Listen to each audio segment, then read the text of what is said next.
selamat pagi. Izin memperkenalkan diri, nama saya Nafitli Agata dengan NIM 2024310002. Izinkan di sini saya menjelaskan sedikit tentang proyek yang sudah saya buat. Proyek lebih tepatnya makalah dari jawaban yang sudah saya buat. Yang pertama ini adalah wawancara pakar. Di sini yang saya wawancarai merupakan supervisor lapangan dari dari konstruksi, yang dimana kasus yang saya pertanyakan kepada beliau ini adalah keterlambatan dan deviasi proyek. Tentu ini umumnya itu terjadi dan orang mungkin ada beberapa yang berkata ini sangat mudah untuk ditangani. Or is it? Oke, di sini kita menyebut profil bernama pakar itu Hedriansyah Effendi. Nama perusahaan atau tempat kerjanya itu sekarang saat ini sedang kontraktor konsultan dengan temannya, tapi sebelumnya di PT CMP, CV Baru Ulung, dan DK Telekom. Bidang pakarnya itu di bidang manajemen pengawasan, konstruksi, supervisor lapangan, quality control, quality surveyor, hingga tenaga ahli utama. Nah, di sini beberapa pertanyaan yang saya ajukan itu adalah apa faktor penyebab utama sering tidak disadari perencanaan kertas yang mengakibatkan proyek mengalami keterlambatan, atau bagaimana cara mengidentifikasi bahwa sebuah kendala seperti material atau biaya akan menjadi masalah krusial di kemudian hari. Dan yang juga ada apa saja tanda-tanda awal atau indikator sebuah proyek pasti akan keluar dari jadwal, atau jika proyek terindikasi mengalami masalah atau keterlambatan, apa SOP yang darurat yang harus dieksekusi. Lalu bagaimana cara menerjemahkan instruksi teknis yang kompleks ke insinyur agar mudah dipahami oleh pekerja lapangan yang tidak mengerti bahasa akademis, atau dan juga jika terjadi konflik antara gambar desain perencanaan awal dengan kondisi kontur real di lapangan, apa langkah penyelesaiannya.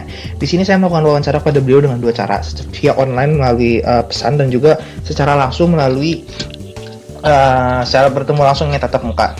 Nah, dari wawancara ini saya mendapatkan beberapa daftar knowledge, yaitu penyebab keterlambatan utama itu keterlambatan proyek yang paling sering dipicu oleh pembayaran termin yang tidak sesuai atau kurangnya tenaga kerja lapangan. Kendala material juga yang krusial, yaitu keterlambatan material bisa terjadi pada barang yang sudah didapatkan karena ditentukan secara khusus oleh pemilik proyek, serta fluktuasi harga yang melampaui terduga awal. Kemudian ada indikator awal keterlambatan itu bisa dilihat dari perhitungan jadwal yang sudah tidak sinkron dengan pembayaran termin atau kurangnya tenaga kerja dan langkanya material. SOP-nya itu adalah beliau ini biasanya mengumpulkan data yang belum teridentifikasi, evaluasi ketersediaan tenaga kerja dan biaya, lalu adakan rapat untuk mitigasi ke depannya. Nah, dari ini saya bisa mendapatkan masih ada komunikasi instruksi teknis, penjelasan teknis yang harus dihindari dari bahasa akademis, dan juga resolusi konflik desain. Jika kondisi aktual lapangan, kontur tanah berbeda dengan gambar desain, maka desain perencanaan harus diubah sesuai realitas. Kemudian standarisasi mutu, mulai dari kualitas material harus memenuhi SNI dan mutu wajib diuji di laboratorium beton secara berkala. Nah, di sini saya mau menggunakan sistem rule based reasoning, yang dimana rule 1, jika deteksi risiko keterlambatan, jika status pembayaran terhambat atau tenaga kerja kurang dari kebutuhan, maka peringatan risiko tinggi terlambat, action itu adalah evaluasi ulang jadwal. Nah, rule kedua itu adalah konflik desain lapangan. Jika kontur tanah aktual dengan kontur desain itu berbeda, itu maka status desain tidak valid, action revisi desain perencanaan sesuai kondisi lapangan. Nah, yang ketiga, kendala material. Jika material khusus dan statusnya inden atau harga aktual itu lebih besar dari harga estimasi, maka status material itu kritis.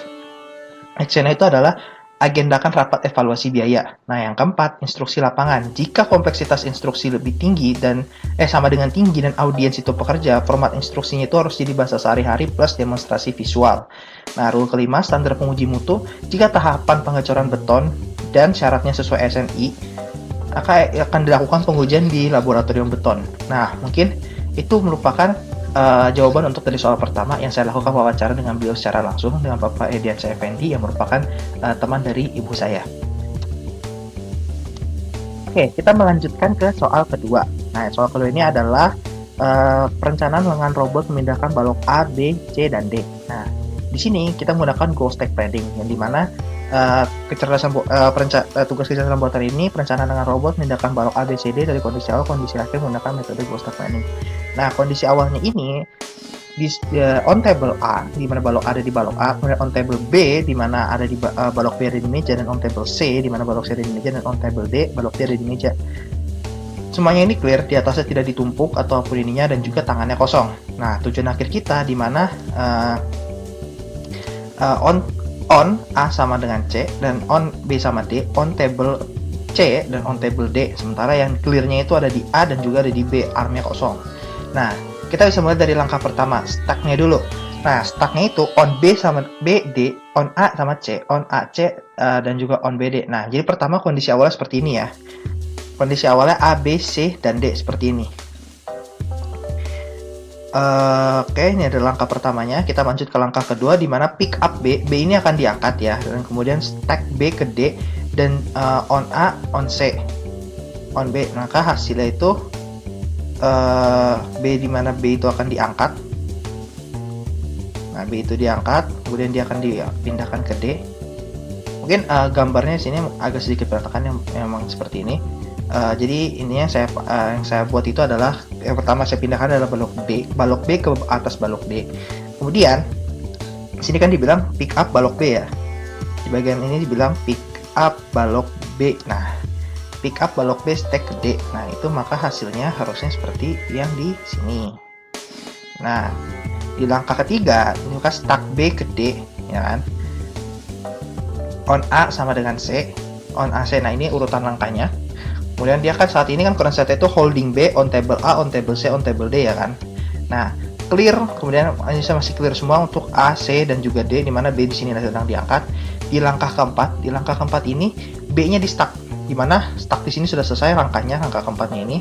B sudah di stack ke C, maka tinggal kita memindahkan dari A ke C, bisa ditumpuk ke D ya. Maka di sini pick up A, stack A on C ke C, di situ disebutkan.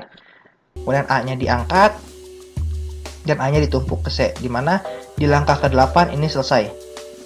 Mungkin secara penjelasan secara singkatnya seperti itu, karena saya berusaha menjelaskan sebisa mungkin dengan bahasa saya di penjelasan video ini, karena mungkin secara teknis itu sudah dijelaskan dalam dokumen, maka saya coba sebisa mungkin menjelaskan dalam video ini menggunakan bahasa saya sendiri.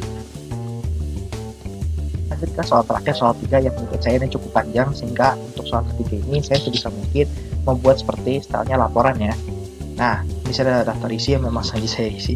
Nah, jadi di sini saya menggunakan sumber itu adalah hard disk dari UCI hard disk, yang dimana ini menggabungkan 920 dataset ya menjadi satu. Tapi di sini saya hanya menggunakan 20. Nah, di sini ada beberapa atribut seperti ID, nomor ID identitas pasien, usia pasien, jenis kelamin, seksnya itu ada dataset, asal basis data di mana itu Cleveland. Ada CP chest pain atau jenis nyeri dada, tes PPS, tekanan darah saat istirahat, kolesterol, kadar kolesterol, FBBS, gula darah puasa, ekstrak hasil elektrokardiografi. Kemudian ada talak itu detak jantung maksimum, eksang itu ada angina akibat aktivitas fisik, ada outpeak depresi segmen, kemudian ada slope kemiringan segmen, dan juga ada CA jumlah pembuluh darah pada fluoroskopi, dan TAL kondisi talasemia dan belum diagnosis penyakit. Nah, di sini kita punya tabel dari 20 dataset. Dari 950 itu saya hanya ambil 20 dataset saja. Yang sebenarnya ini kebanyakan hampir semuanya saya ambil dari Cleveland Amerika ya datanya.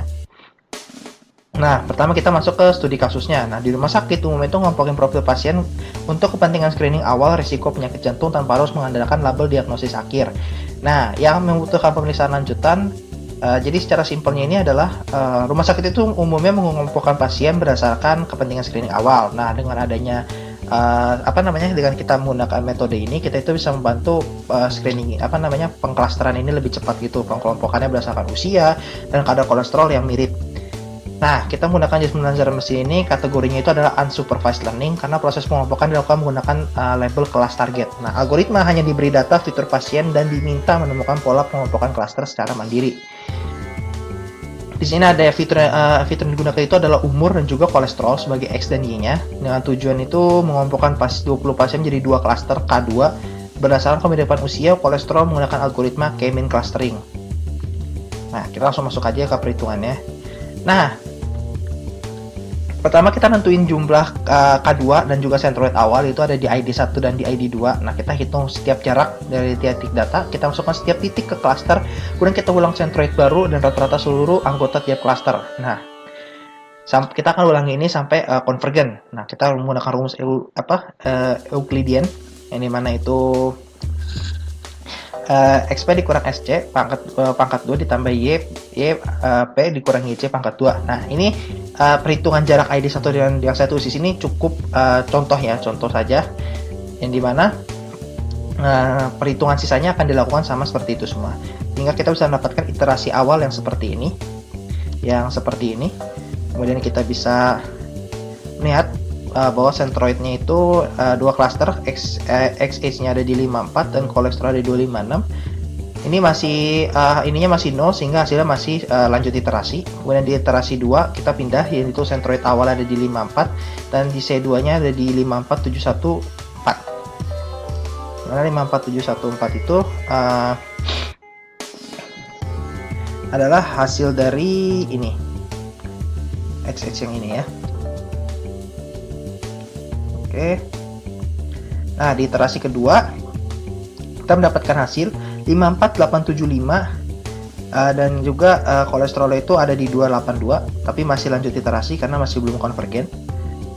Ini kalau kita akan ulangi ini sampai di iterasi kelima, dimana iterasi kelima hasilnya itu akhirnya konvergen, dimana cluster centroid 154,8 kolesterol 213 cenderung berusia menengah dengan kadar kolesterol relatif rendah. Pasien ID 1, 3, 5, 6, 10, 11, 15, 16, 17. Kemudian di centroid 2 ada di 53,9 kolesterol itu di 276, di 2 6 kolesterol lebih tinggi, di ID-nya 2, 4, 7, 8, 9, 12, 13, 14, 19, 20. Nah, sehingga visualisasi akhirnya akan seperti ini. Nah, kemudian untuk aglomeratif, jujur ini merupakan salah satu yang panjang sekali menurut saya, karena cukup besar, dimana perhitungan itu pasang jarak terkecil. Ini mungkin tidak terlalu saya jelaskan karena memang jujur ini ada 19 langkah penggabungan klaster, dan di file Excelnya sekalipun ketika saya menghitungnya itu cukup buat saya kesulitan sedikit ya untuk saya jelaskan di sini. Jadi secara singkatnya ini dia itu menggunakan perhitungan manual yang berbeda dengan karena algoritma ini kan menggunakan hierarchical clustering kan, cluster hierarki, sehingga berbeda k-means seperti sebelumnya. Mungkin interpretasi hasil itu adalah apabila dendrogram dipotong jadi dua cluster, hasilnya ada cluster A beranggotakan 19 pasien dari 1 sampai 7, 9, dan 20, sementara cluster B hanya beranggotakan satu pasien yaitu ID 8. Nah, hal ini terjadi karena ID 8 memiliki kadar kolesterol yang jauh lebih tinggi dibandingkan seluruh pasien lain, sehingga jaraknya ke titik manapun sangat besar dan baru bergabung ke cluster utama pada langkah terakhir. Oke. Mungkin secara kesimpulan yang bisa saya ambil adalah dataset yang digunakan adalah 20 baris pertama dari Heart Disease Dataset UCI Kaggle Basis Data Cleveland dengan fitur utama H dan kolesterol untuk keperluan clustering. Studi kasus yang dapat diangkat termasuk permasalahan unsupervised learning, yaitu segmentasi pasien tanpa label diagnosis, menggunakan algoritma k-means clustering dan aglomeratif hierarchical clustering, dan algoritma k-means dengan K2 konvergen pada iterasi kelima menghasilkan dua cluster berimbang 10 versus 10 pasien yang terutama dibedakan oleh kadar kolesterol. Algoritma aglomeratif single linkage ini menghasilkan struktur dendrogram lengkap dan menunjukkan fenomena chaining effect di mana pasien ID 8 terpisah dari cluster utama hingga tahap penggabungan terakhir. Kedua metode saling melengkapi. K-means cocok untuk membagian kelompok resiko seimbang, sedangkan aglomeratif lebih peka dalam deteksi pasien dengan profil data yang ekstrim dan outlier. Oke, mungkin itu saja dari saya. Sekian. Bila taufik walhidayah. Wassalamualaikum warahmatullahi wabarakatuh.